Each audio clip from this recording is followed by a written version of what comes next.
O seriado Sangue de Zeus está voltando para sua segunda temporada, sendo que finalmente, além de um teaser, que eu já comentei aqui no canal, saiu agora um trailer completo essa semana. Então vamos comentar sobre ele, sobre as expectativas da próxima temporada, que vai estrear logo no comecinho de maio. Então venham comigo aqui com o Luiz do Monstros e Aventuras.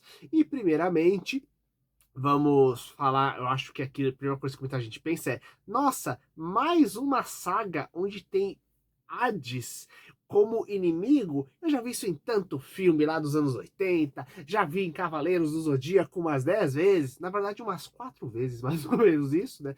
Porém, eu acho que temos uma coisa bem legal aqui, que o que acontece? Vamos analisar um pouquinho o trailer, começando justamente pela parte do Hades, invertendo um pouquinho a ordem das coisas, né?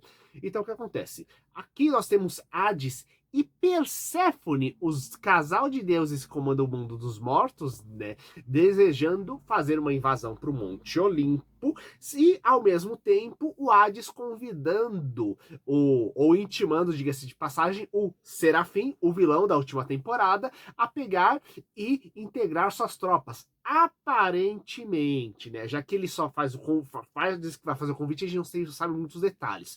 Porém, o que vemos na história é que justamente a arma dupla de duas pontas do clássica do Hades está sendo utilizada em treinamento, em combate pelo Serafim. Então tudo indica que, assim como o Arrow, o herói da última temporada, está agora treinando com o poder dos raios de Zeus, ficando cada vez mais poderoso, aqui nós vamos ter justamente no mundo dos mortos o Serafim treinando justamente com a grande arma do Hades. E é claro que ficam duas perguntas interessantes, né? Que é exatamente qual o plano de Hades para invadir o mundo dos vivos e mais precisamente o Monte Olimpo, né? E o que motivou justamente fazer isso agora, né? Sabendo que no final da última temporada ficou bem claro que foi o Hades que começou e manipulou os principais acontecimentos que culminaram no grande retorno dos gigantes da temporada anterior. Porque, teoricamente, os corpos dos gigantes ficavam presos em uma região do oceano, as almas dos gigantes, por outro lado, ficavam presos dentro de um grande cofre. Só que o que acontece? Uma dessas almas que ficava presa no oceano, depois de uma tempestade, acaba se desprendendo, cai numa caverna e o Serafim encontra esse corpo justamente com uma lança cravada nele, e essa ferida emana um sangue que transforma os humanos que entram em contato em seres, uma espécie de monstros mutantes místicos extremamente fortes. Poder que ele usa para começar justamente a montar o seu exército principal e começar toda a história, né? E o que acontece? Ao vermos que essa é justamente a lança do Hades, fica bem claro que foi ele, de algum jeito, que eu espero que tenha uma detalhada um pouco melhor nessa temporada, libertou um dos corpos dos titãs e deixou justamente uma área exposta para começar justamente essa questão das mutações, ao mesmo tempo que dar uma arma justamente pro Serafim começar os ataques dele, né? Então, qual justamente o plano dele? Será que sabia que ia pegar e começar essas criaturas, né? E aí tem planos de criar seus próprios monstros de alguma forma, de repente, né? Mas talvez o mais importante é o seguinte: fica bem claro nesse trailer o quanto ele é apaixonado pela Perséfone, que deseja, como ele, também cometer o ataque.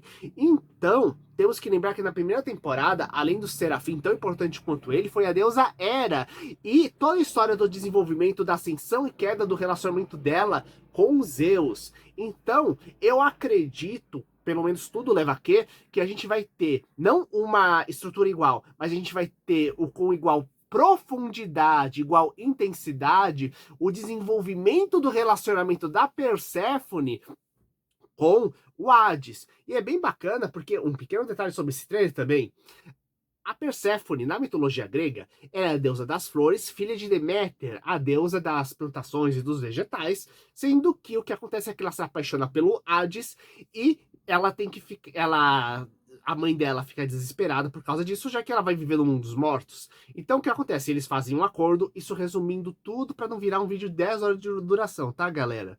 Na mitologia clássica, Deméter fica 6 meses com melhor, Perséfone fica 6 meses com o marido, durante o período durante o qual a deusa Deméter fica triste e por isso o mundo começa as flores morrer, originando o outono, o inverno, e quando ela passa 6 meses com a mãe, a gente tem a primavera e o verão, gerando todo o ciclo de estações do ano.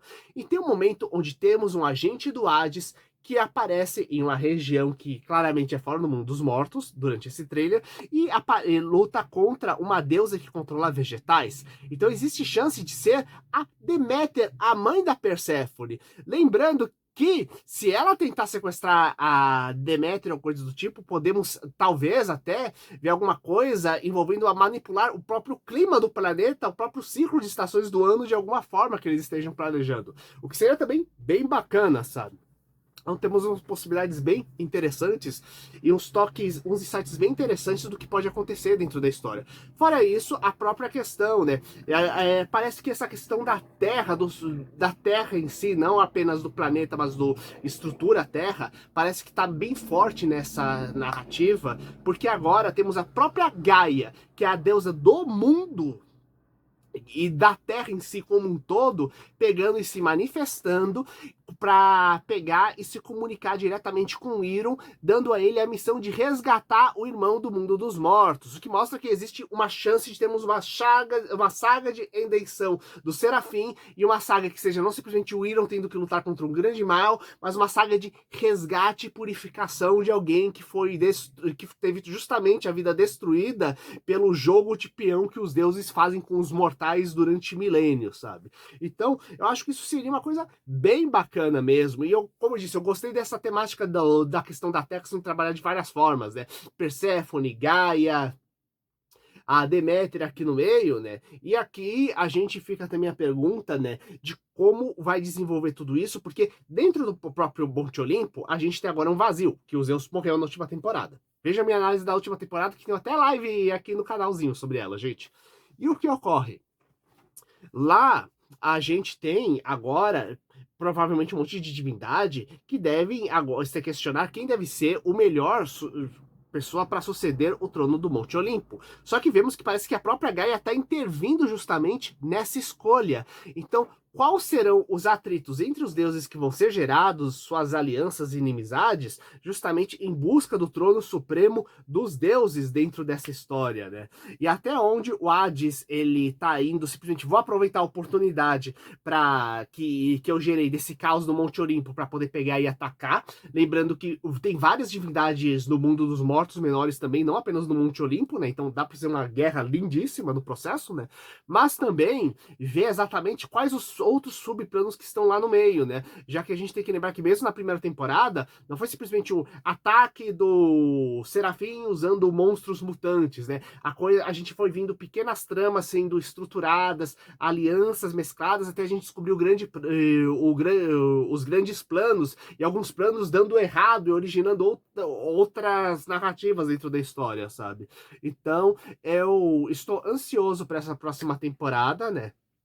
Que eu não sei quantos episódios já foram confirmados dela, e eu quero a sua opinião de você. Se você está ansioso para a nova temporada dessa história, coloque aqui embaixo, compartilhe com seus amigos e até o próximo vídeo. Falou!